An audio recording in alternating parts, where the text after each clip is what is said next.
They tried to sabotage my career without realizing I was the one signing their paychecks. Stick around because what started as betrayal turned into the ultimate power move. And if you're into stories of quiet revenge and unstoppable success, hit that subscribe button. Money can't buy happiness, but it can fund the perfect revenge, especially when your toxic family doesn't know you're sitting on a $500 million fortune. I learned that the hard way just last month when my own parents and brother tried to sabotage my career, not realizing they were targeting the owner of the company. I'm Melissa Tran, though in most business circles I go by Mel. Officially, I'm the newly appointed Chief Strategy Officer at Evolent Dynamics, a cutting-edge biotech firm based in Seattle. What my family doesn't know. 2 months ago, I became the company's majority owner, quietly acquiring shares through a series of discrete transactions using a private trust.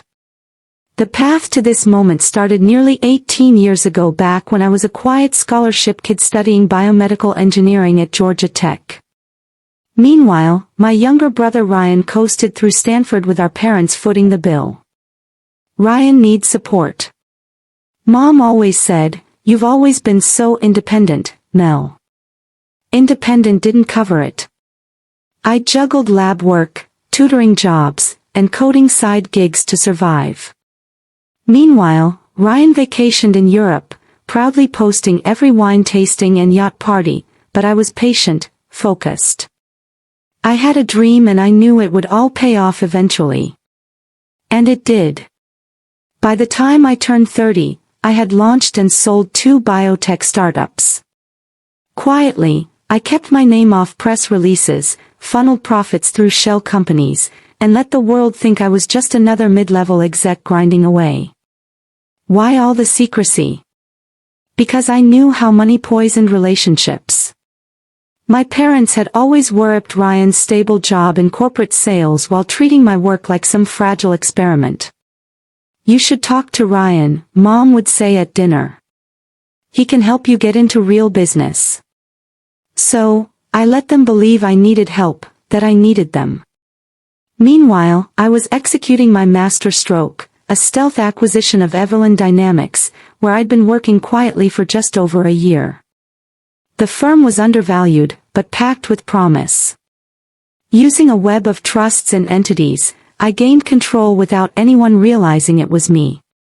When the board named me so, they thought they were hiring a loyal strategist. They didn't realize they were giving the seat to the new owner. Ryan's reaction, let's just say it was delicious. "Must be nice to finally catch a break," Ryan said with a smirk during our monthly family dinner. "Though I hope you're not in over your head. Corporate leadership's a whole different beast than tinkering with science projects." Mom and Dad exchanged anxious glances. "Maybe Ryan could mentor you," Mom chimed in helpfully. "He's been managing teams for years, sweetheart." I smiled politely, suppressing a laugh. If only they knew about the acquisition papers locked away in my home safe. "I'll keep that in mind," I said calmly. But Ryan wasn't content with smug comments. My promotion had upended the family pecking order. He'd always been the golden boy, the reliable one with a conventional career, while I was the quiet geek who never quite fit. The first red flag came when he began dropping by Evolent Dynamics for casual lunches with department heads. I watched from my office window as he joked with senior staff, feigning concern for his overwhelmed sister, subtly probing for any sign of weakness in my leadership. Then came the anonymous tips to HR, accusations of falsified degrees, rumors of inflated credentials, all of them baseless and easily disproven, but they sent a clear message. Someone was trying to destroy me. "I'm just worried about you," Ryan said sweetly when I confronted him. "You know how it is. Tech companies promote women a little too quickly these days. Got to hit those diversity numbers. I'd hate to see you crash and burn in front of everyone." I let him keep digging, curious how far he'd go. That answer arrived yesterday. Delivered in a sealed envelope to the board of directors. Inside a polished dossier filled with forged bank statements, altered emails, and a timeline painting me as a fraud, embezzlement, insider trading, falsified reports. It was a masterclass in malicious fabrication. The board called an emergency meeting for Friday morning. Ryan must have heard through his office grapevine because at dinner last night, he was practically glowing. "The board wants me present tomorrow," he announced grandly. "Apparently, there's going to be a big change at the top." Mom and Dad beamed with pride, neither asking why I wasn't invited to this mysterious meeting about my own job. What they don't know is that I spent last night building a dossier of my own. Every manipulation, every lie, every whisper campaign documented in detail. And this time, I'm also revealing Evelyn Dynamics' true ownership structure. Tomorrow, they'll finally find out who's really in charge. And if you think Ryan's about to get away with it, you might want to hit that subscribe button because what happens next changes everything. I should be angry. I should be hurt that my own brother tried to annihilate my career, that my parents eagerly RSVP'd to my professional execution. But sitting here in my home office, surrounded by printouts of forged bank statements and fake email trails, I feel surprisingly calm. Ryan's scheme, twisted as it is, handed me the perfect stage. A rare chance to confront not only his betrayal, but a lifetime of being underestimated, overlooked, and dismissed. Sometimes the best revenge is letting people believe they've won, right until the moment they realize they were never in control. The board meeting is set for 9 a.m. sharp. My family will arrive thinking they're about to witness my downfall. Instead, they're about to learn why you never bet against the quiet one in the corner. Especially when she owns the table, the pieces are in place.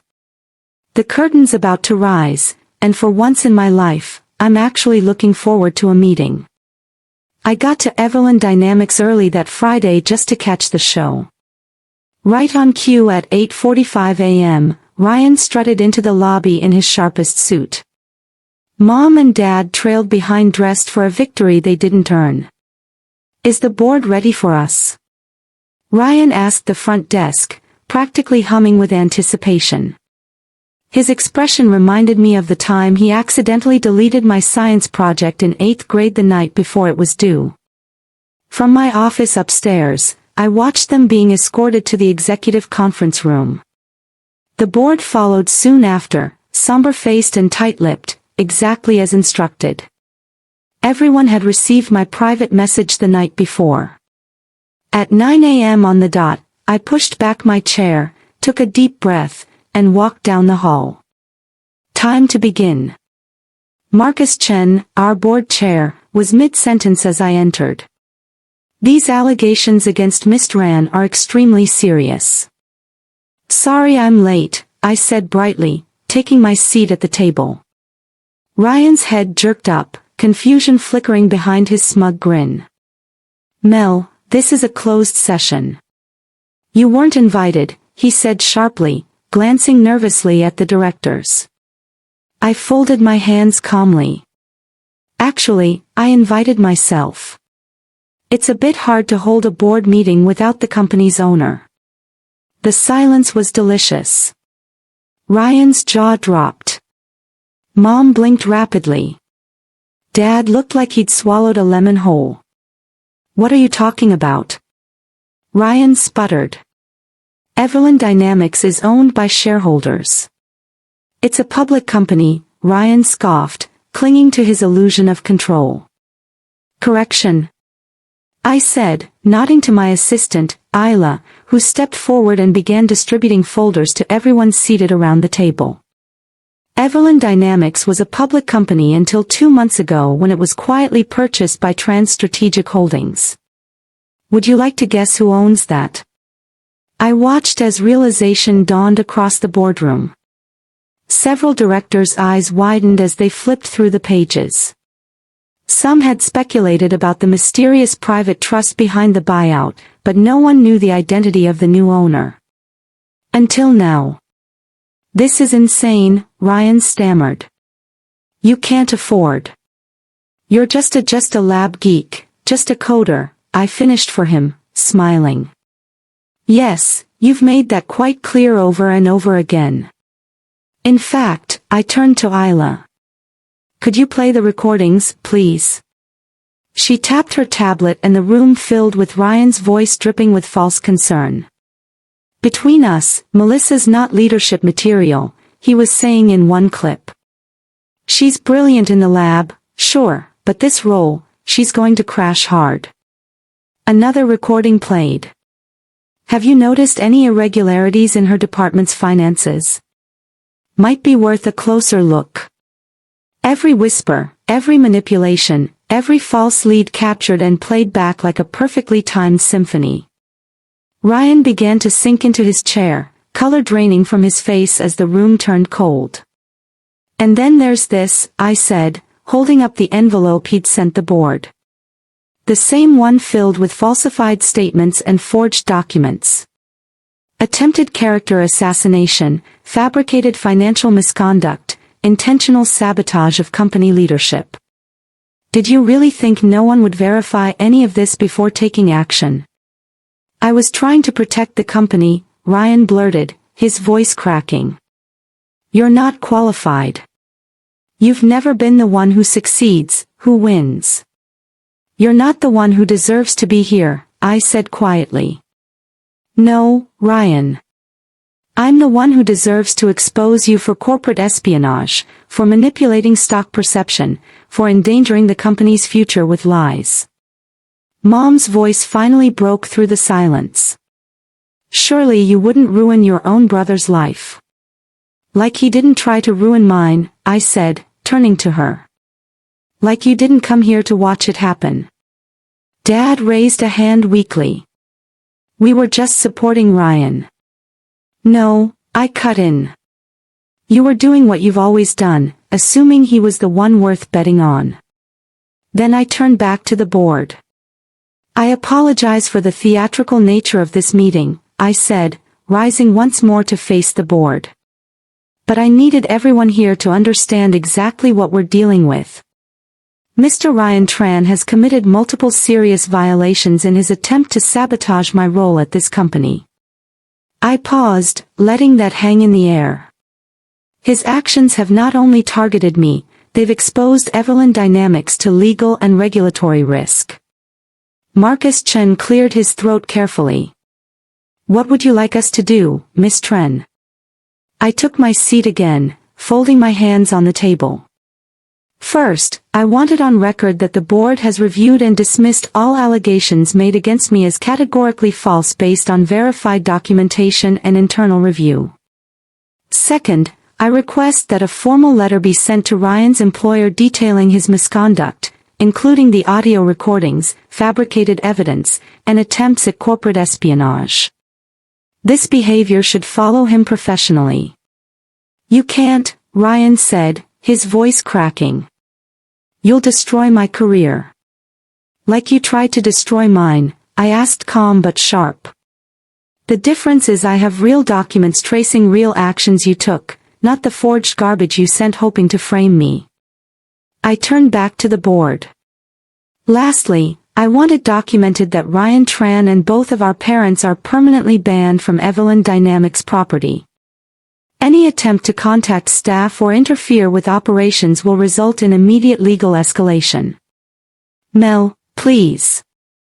Mom cried, mascara streaking down her cheeks. We're family. I let out a short, cold laugh. Family supports each other. Family cheers your wins. Family doesn't fake documents and spread lies just because they can't handle your success. I pulled out one final folder. My ace. This, I said, sliding it across the table, is the acquisition contract for my first biotech company.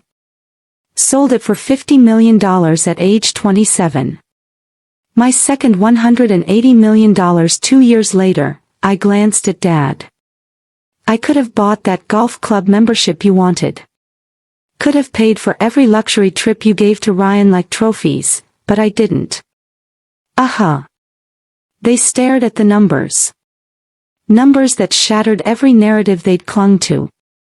I stayed quiet because I wanted to see who would stand by me when they thought I had nothing. You all failed that test. Ryan had gone pale. You're firing me from my job, he whispered. No, I said softly. Your actions fired you just like you tried to do to me. The only difference, you actually did what you're being accused of. I stood again, gathering the last of my documents. This board meeting is adjourned, I said clearly. Marcus, please ensure all documentation is formally filed and secured. Then I turned to them. Ryan, Mom, Dad, security will escort you out. Wait, Ryan called out, his voice cracking as I reached the door. Please. I'm sorry. I was jealous. I couldn't handle that you were finally doing better than me. His voice shook. We can fix this, can't we? We're still family. I turned back one last time. Do you know the difference between us, Ryan? He looked up, eyes glossy. When you thought I was struggling, you pushed me down further. When I was succeeding, I kept it quiet to avoid making you feel small. I exhaled. That's the difference between real success and whatever game you've been playing. The next few weeks were interesting. Ryan lost his job. His employer wasted no time once they reviewed the evidence of his sabotage. Word of my success at Evelyn Dynamics leaked. And suddenly, the same country club crowd that had fawned over my brother started asking about me. Mom and Dad left teary voicemails. Ryan sent handwritten apologies. Even his therapist mailed a letter explaining he was doing the work. I archived them all without replying. 3 months later, I was working late when Leela buzzed my office. There's someone here to see you, says it's personal. It was Ryan, but not the polished, cocky version I'd grown up with. He looked thinner, older, hair shorter, no flashy watch, no tailored blazer, just a plain button-D down in a manila envelope. I'm not staying, he said quickly, raising a hand. I just need to say something. He stepped forward, placing the envelope on my desk. This has everything. Passwords, contacts, info I dug up while trying to sabotage you. I'm also sending a letter to the board and my former employer, owning everything. No excuses. I watched him silently. Why now? I finally asked. Because you were right, he said. I wasn't building anything real.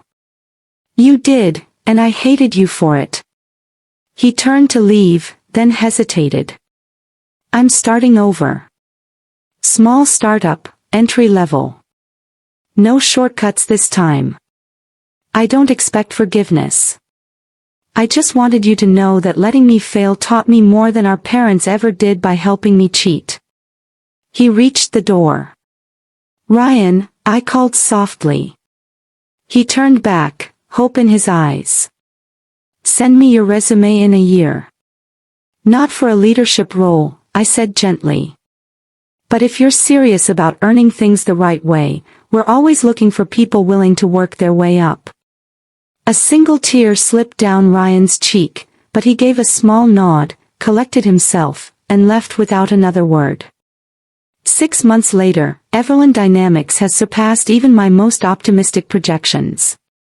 We're developing life-changing biotech solutions, expanding rapidly, and creating hundreds of new jobs across the Pacific Northwest. Something real, something lasting. Mom and Dad still send the occasional message, usually when they need something or want to name-drop their CEO daughter at a dinner party. I keep contact polite but distant. The approval I used to crave so badly, I don't need it anymore. The corner office they said I'd never earn has a perfect view of the Seattle skyline. Some nights I sit by the window watching the sun dip behind the mountains, thinking about family, ambition, and the strange power of being underestimated. Last week I got a holiday card from Ryan. No guilt, no request, just a quiet note. You succeeded not because of us, but despite us. I'm learning to do the same. Maybe that's the real revenge. Quiet, earned. Undeniable. Thank you for listening to my story, for seeing me when so many people I loved couldn't. 1752. Now, I'd love to hear from you. Leave a comment. Tell me what you would have done in my shoes. Would you have stayed silent, fought back sooner, or maybe you've lived through something similar? Been the quiet one, the underestimated one, the one who had to build from the shadows while others took the spotlight. I want this space to be more than a story. Let it be a reminder that you don't need loud applause to validate your worth. Sometimes your quiet resilience is your loudest strength.